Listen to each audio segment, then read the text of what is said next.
Welcome to the Real Life Weight Loss Podcast, where we cut through the confusion and get down to the truth about what really works for real people when it comes to losing weight, having incredible health, and a body that you love. We believe that losing weight is really about gaining life, doing things you never thought you could, having renewed confidence, and enjoying your body more than ever. I'm your host, Corey Little. Now let's get to it. Hello and welcome back. This is episode number 238, and I'm so happy you're here. There are a ton of podcasts out there that you could be listening to, and you are choosing to listen to this one and spend your time with me. I am super grateful. Today, we are going to talk about stress and anxiety and all of that fun stuff. Why stress and anxiety can make losing weight feel like basically impossible, and I'm going to explain what to do about it. Another way to think of this is like just why trying to lose weight can feel so stressful sometimes, right? But first, before we get into that, I want to give a quick shout out. A shout out to everyone that I got to hang out with on April 13th. If you've been listening to the podcast, you know I had a free online class, a free live coaching call, whatever. And we were all there hanging out together live, and I did some teaching, and then we got to do Q&A and just talk and kind of get to know each other. I kind of got to know a few of you amazing podcast listeners, and it was so much fun and so wonderful. I only do those events about 2 or 3 times per year.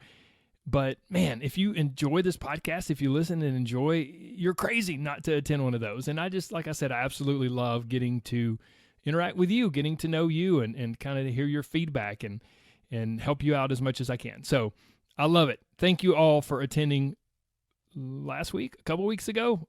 I don't know when this episode will be released. Anyways, thank you for attending back on April 13th.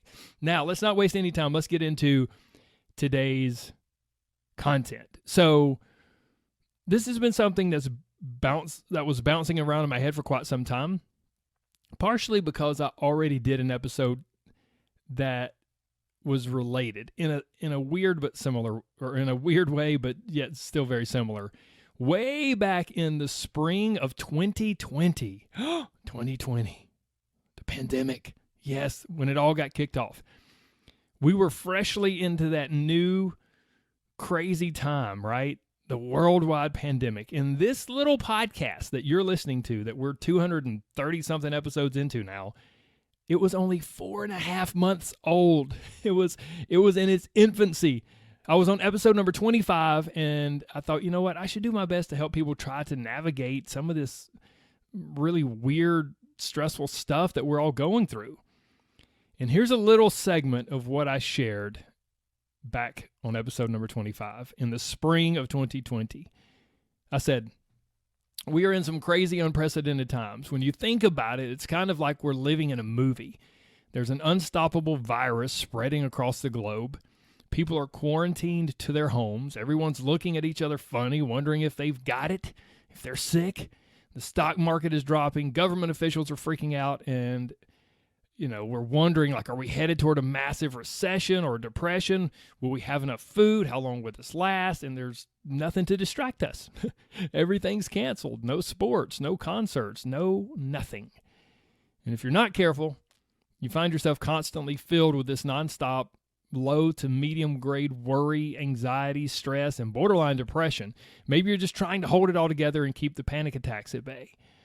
Like I said, these are crazy times, and no one can blame you if you're feeling this way. For a lot of you, probably the last thing on your mind right now is losing weight or staying in shape. And on the surface, that makes sense because you've got so many other things to worry about, right?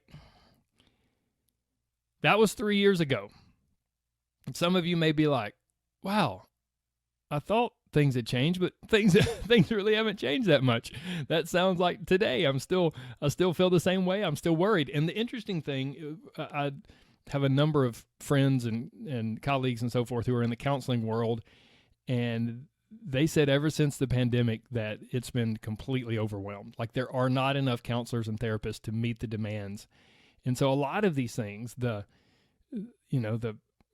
anxiety, the worry, the stress, the depression, the panic, a lot of these things have hung around. So if you're feeling that way, it's not just you.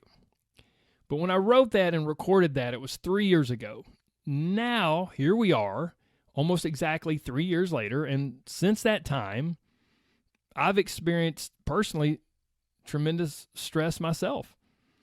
I've coached countless people through all sorts of highs and lows, and I've done my best to pay really close attention along the way. And here's the thing. It seems that some of the things from 3 years ago are just as true right now. Not even like the pandemic or the world like the current event situation. I'm not talking about those things. I'm talking about the mental side of stuff.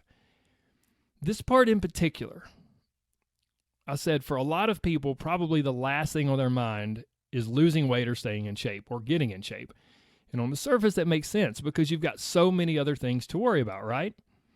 So that little part, I find is just as true now in 2023 as it was back in 2020. A lot of people want to lose weight. They might even make valiant attempts, but they feel like it's just a massive fight the entire time. And they just can't sustain it. Maybe they kind of know why, or they think they know why, or maybe they don't. For so many of these people, what I've noticed is that their life is one big stress, worry sandwich. They battle through anxiety the majority of the day, just trying to keep it together, keep their head above water, and then, oh yeah, they also need to stick to their diet and force themselves to do that workout that they have no energy for because all their mental and physical energy has been burnt up dealing with nonstop stress and anxiety all day long.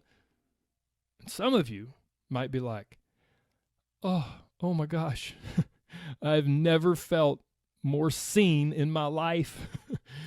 Now, I don't mean to laugh. It's just, if this is you, look, I want to be completely honest. I can't solve all your problems in one episode of one podcast, but I do believe this episode could be incredibly eye-opening and a massive overall help.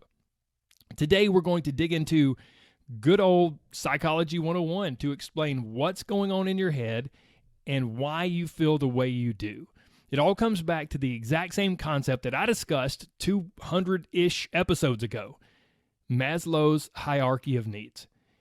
This is basically a concept that human beings have 5 different categories of needs, but they're not all weighted equally. Some needs are more pressing and more important. It's just hardwired into us. And then here's the interesting part.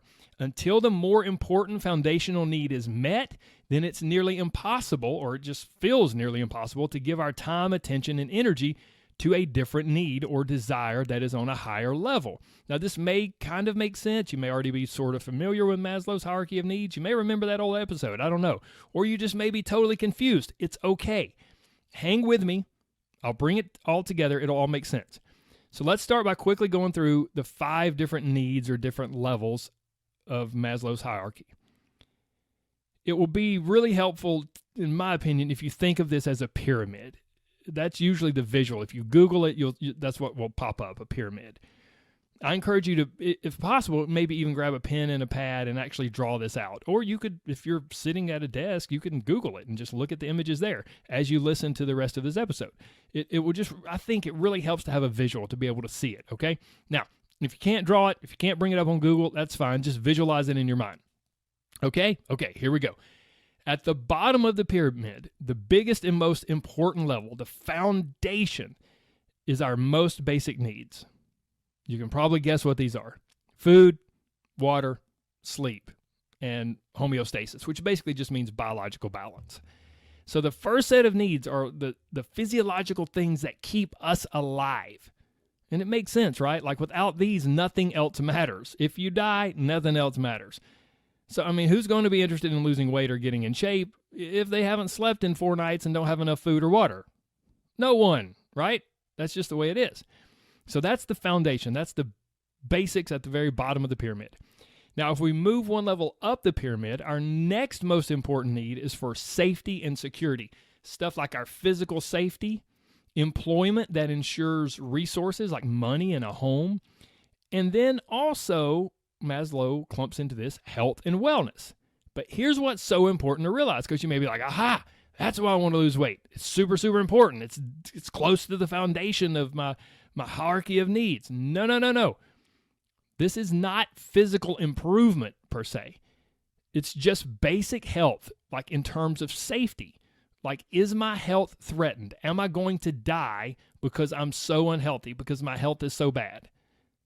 In general, this second level of needs is it's still very foundational. It's safety and survival. The first 2 levels are basic things that so many of us take for granted: food, water, and safety.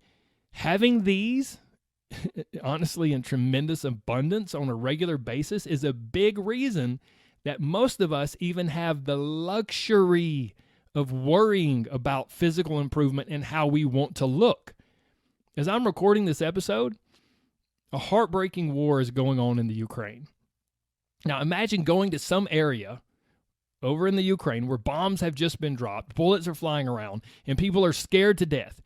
Would anything surprise you more than if someone walked up to you and went, there's a lot going on here, but I've really got to do something about my weight. I mean, I saw a news clip of me running. There was a bomb the other day, and I saw a news clip of me running through the street right after that bomb exploded, and oh my gosh, I hated the way I looked when I saw myself on the news.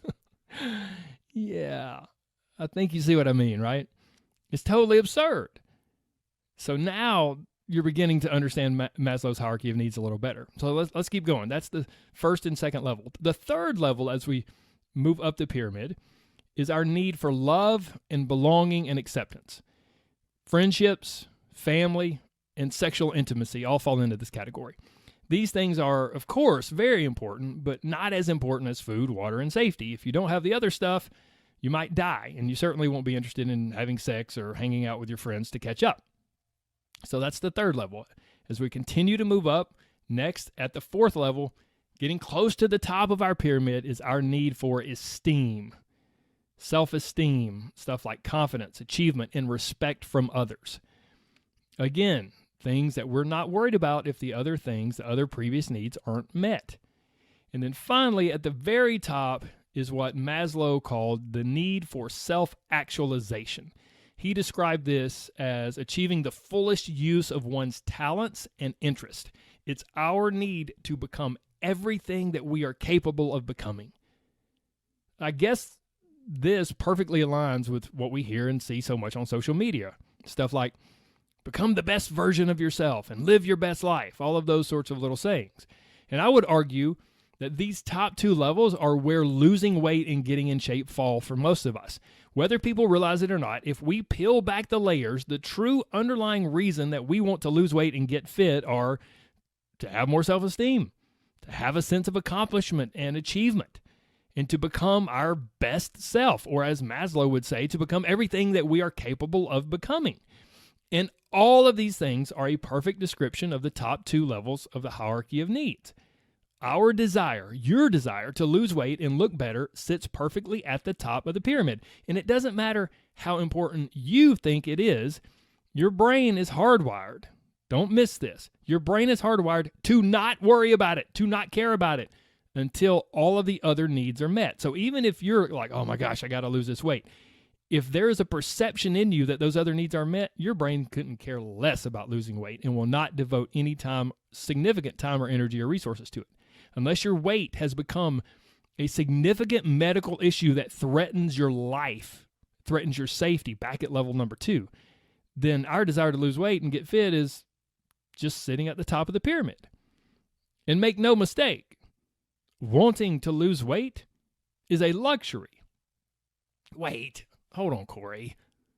I think I disagree. This whole weight loss thing, it just totally stresses me out half the time. There's nothing luxurious about it.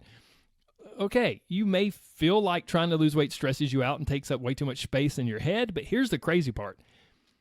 That's kind of like a luxury tax.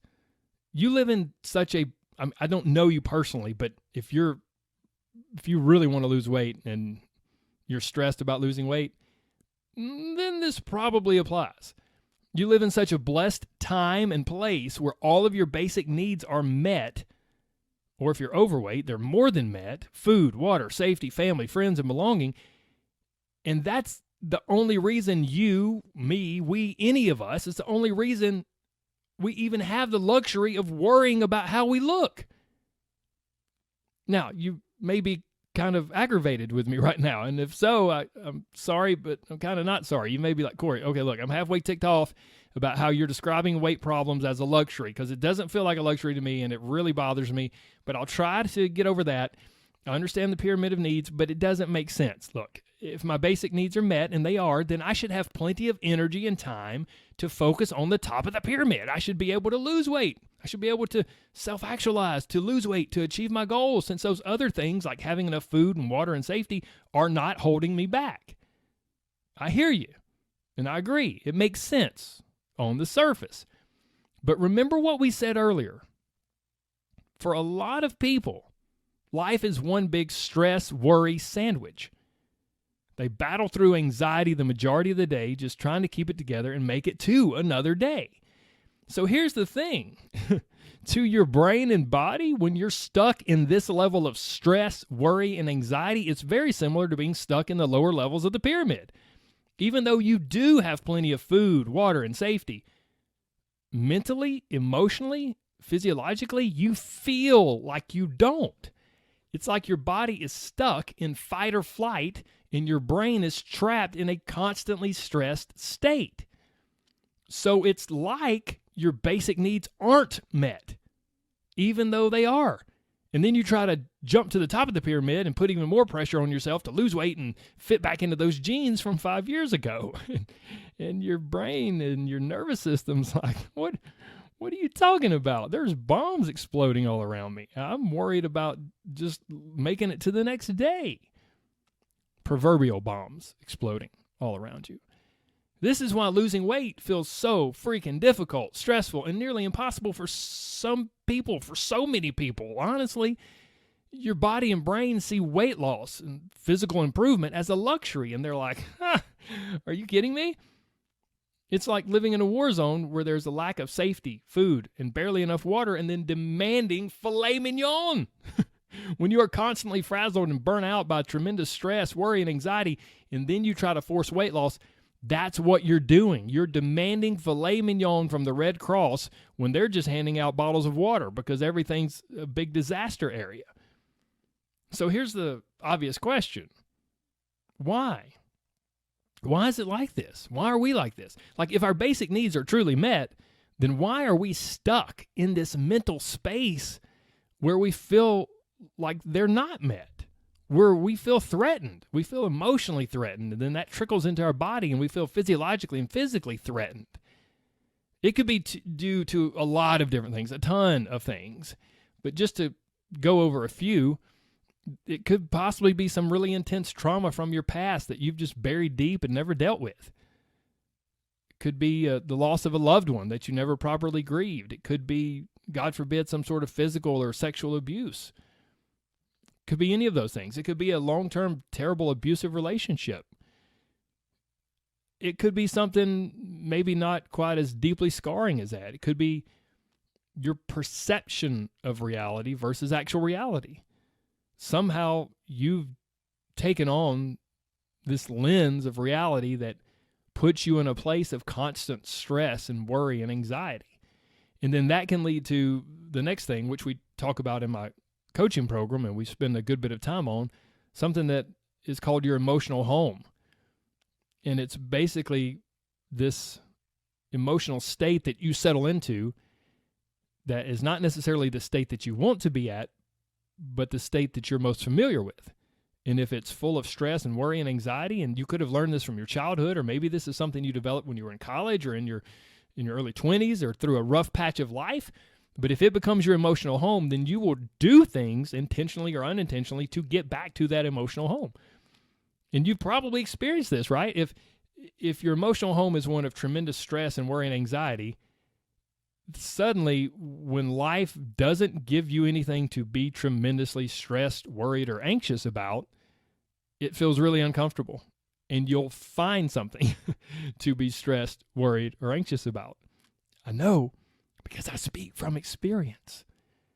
So here's the thing, though. Regardless of the original cause, regardless of whatever's causing this, the problem is it can just kind of become who we are, even when there's no reason to feel that way. Even though your survival is not at all threatened, it feels like it is. And that's what matters to your brain and your nervous system and your body. And then your brain will start catastrophizing. Am I going to survive? Do I have enough money? Might I lose my job? Is my family safe? Does my family even love me? I don't know. Oh my gosh, how about my friends? Do my friends really, they don't even really like me. I'm a terrible friend. Are they mad at me? I think everyone's mad at me. What's wrong with me? I always screw things up. I can't do anything right. I suck at my job. I suck at being a mom or dad. I suck at losing weight. I suck at life. With all of this running through your head, how in the world can anyone feel motivated to work out or eat healthy or lose weight, right? I mean, we're just trying to survive, for goodness sakes. Just trying to survive, and then here's the big one. If we get a chance, anytime we can, we want to escape. When our body physiologically is stuck in this extreme state of fight or flight, and just in case you don't know what that is, most people are familiar with this, that is something that we developed through time biologically to protect us. Before we had all the amenities and luxuries that we do today, it was when there was a massive stressor. You walk around a corner because you're out hunting for food and there's a bear. Your body goes into this massive stressed state so that you can run faster and jump higher and flight. You can run from this bear, or you know you're going to have to fight. And so again, it's a massively stressed state. It is like the pinnacle of stress. You have to either fight or run for your life. Is anything more stressful? So when our body is stuck in this extreme state, this fight or flight, and our brain is stuck in this terrible, frantic mental space that so easily goes to panic and catastrophizing, is it any surprise that we just want to escape it all? It's miserable. Of course we want to escape. So what do? Different people do different things. Some people turn to alcohol. Some people turn to drugs. Some people turn to some other form of distraction. But if you're listening to this podcast, the Real Life Weight Loss Podcast, there's a chance that part of what you do to escape is eat. Food brings us comfort. Chemically, physiologically, it can bring short-term mental relief, mental escape, due to a very short-term boost in certain feel-good chemicals and neurotransmitters. But there's probably also a lot of, feel-good memories associated with food. Maybe growing up, your mom or your grandmother used to make delicious, hearty meals that were, full of sugar and full of butter and fat and all sorts of things. And so our brain equates that with comfort. But here's the thing. I'm starting to think there might be a little more to it than the short-term chemical boost that we get, or maybe even the memories and associations we have.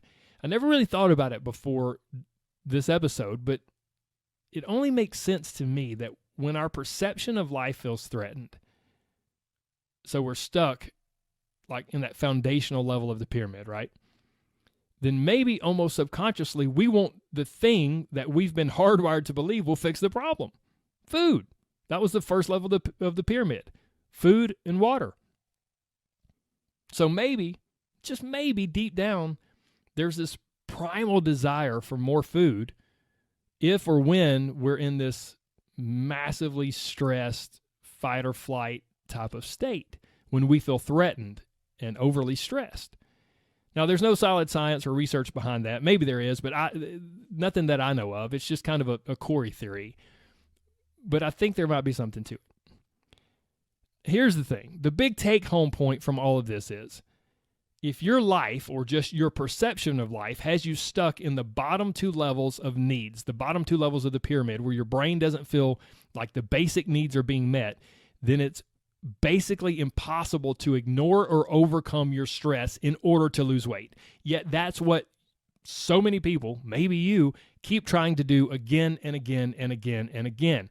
We're stuck in this horribly stressful, anxious place, and yet we try to just shove it to the side and ignore it in an attempt to lose weight. And then the really weird thing that happens that I talk about over and over and over again on this podcast is that we begin to link up losing weight with reducing our stress. It's like, if I could only lose weight, then my life would be better. Then I would be less stressed. We think our being overweight, our being out of shape is what's causing the stress, when in reality, I'm arguing that for a lot of people, it's the other way around. You're incredibly stressed and anxious and maybe not in a great mental space.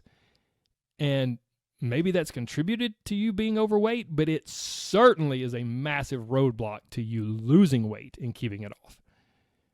So, I hope all of you have a happy day, and I'll sign off now. Awesome. That's great, right? Happy ending. Thank you, Corey. Thank you for absolutely nothing. No, let's not end there. So what's the solution? Well, you may want to punch me in the face when I say it because you've heard it so many times, but here's the thing. If you want to change your body, you must first change your brain, and it's never more true than here. A brand new member in my coaching group just recently had this realization. It just finally clicked that what they had heard so many times on the podcast. If you want to change your body, you must first change your brain. She recently said, my goodness, the mental hurdles seem endless. Last night on the coaching call, I talked to Corey about all the thoughts I've been having since starting this program last week. I can definitely see where I thought other programs didn't work. It was never the program. It was me. It was my brain. Look, my friends, if we want any positive long-term change with our body or any part of life for that matter, we must change our brain. I believe this is true for nearly everyone, but for anyone stuck in an extreme level of stress like I described in this episode, this is 500 times more true for you. You must address your brain, your stress, your worry, and your anxiety before, or at least during, at least alongside addressing your body. Now, what does that mean? How do you do that? Well, I'd like to provide 3 simple but really effective options if you'll actually do it. Option number 1 is counseling. Counseling, therapy, whatever you want to call it. I am in particular, I am a fan of CBT, which is cognitive behavioral therapy. It's one of the most research-backed forms of therapy. My wife had an incredibly positive experience with it, and it can do wonders, especially when it comes to anxiety and managing your mental space. So, number 1, counseling. Any counseling would be fantastic. My specific recommendation would be cognitive behavioral therapy. Number 2, medication. Some people are quick to jump on medication. Some people avoid it like the plague. I cannot tell you if it is or isn't right for you. Talk with your doctor or talk with a therapist to find out. What I do know is there are some people who I know in my personal life and some people who I've coached, and medication was an absolute game changer for them. It kind of put them in a mental space where they could do the other work to further improve their mental health. And it was really a combination of medication with either counseling or coaching that moved them to a place that they thought they maybe could never achieve. So the second is medication. Again, talk with your doctor or a therapist or a psychiatrist. And then number 3, the third option is coaching. Find a program or coach that you believe in and trust, and then commit to that. Now, if you are experiencing extreme mental turmoil that you've been struggling and battling, trying to get past for years and years and years, I would probably say go counseling or medication. Those are the best option for a lot of people. Coaching can certainly be helpful, but there's nothing like a qualified counselor or therapist or potentially medication to help you get over your biggest mental hurdles. Or you could always opt for, as I mentioned, some combination of these 3. So here's the thing. Here's what I'd like to leave you with. A special message and then some very specific action items, okay? So pay attention. Turn the volume up. Here we go. If this episode really resonated with you, I'm sorry. And that may seem weird, but here's what I know. Being stuck in that super stressful place day after day is just no fun. It can really wear on you mentally and physically. The majority of my life, I've been blessed to have really wonderful mental health. I'm so blessed. I'm so thankful. But I have had certain stints of time where I was stuck in a really rough mental place. I was stuck in that fight or flight level of stress, and it just royally sucks. So I'm sorry. I'm very sorry. But please know that it doesn't have to last forever. You can progress and heal and move in a really awesome direction. But the only way that happens is if you take action. So here are your specific action items. First, get it out. You've heard me talk about it before on the podcast. It helps so much just to talk to people. So the first thing I encourage you to do is to get it out. Talk to someone you trust, someone who loves and cares for you deeply. Maybe even send them this episode, tell them to listen because you have some important stuff to talk to them about regarding the content. And then they'll know, okay, the stage will be set for you to come in and share maybe what's been going on in your head and the level of stress and anxiety that you've been feeling that you've shared with no one. So that's first. Get it out. Talk to someone. Your second action item, set yourself a deadline date. Now, what do I mean by that? I mean a deadline to have taken action with one of the options I listed earlier, counseling, medication, or coaching. Maybe it's setting up an appointment to discuss medication with your doctor. Maybe it's an initial appointment with a counselor or a therapist. Maybe it's signing up with a coach or a program that addresses not only the physical component, but also the mental component of total health. Regardless, set yourself a deadline and pull the freaking trigger. Do it. A few months from now, you'll look back and you'll either think, man, life is still the same and I still feel like I'm stuck in fight or flight every day. Or you'll look back and you'll be so happy that you actually took action, that you talked to someone you trusted, and that you set yourself a deadline and took steps to move in a positive direction with your mental health. My friends, I hope this has been helpful. I hope you'll share it with someone who might benefit. Send it to them via text or social media. And I hope you'll take action, because action is what gets the results that you really want from life and from your body and from your brain. And I also hope that you always remember and you never forget that there's so much more to you than just a number. So don't let the scales dominate your day or dictate your headspace, because you're so much more than that. You're incredible. Even if you're stressed or you're anxious, my heart breaks for you. But hey, there is a light at the end of the tunnel. You can get there, I promise. And even if you don't believe in yourself, even if you don't believe it's possible, you can borrow my belief. I believe for you, okay? Borrow my belief. You keep coming back. We'll get you there. Take some action, my friend. Much love. God bless. Bye-bye.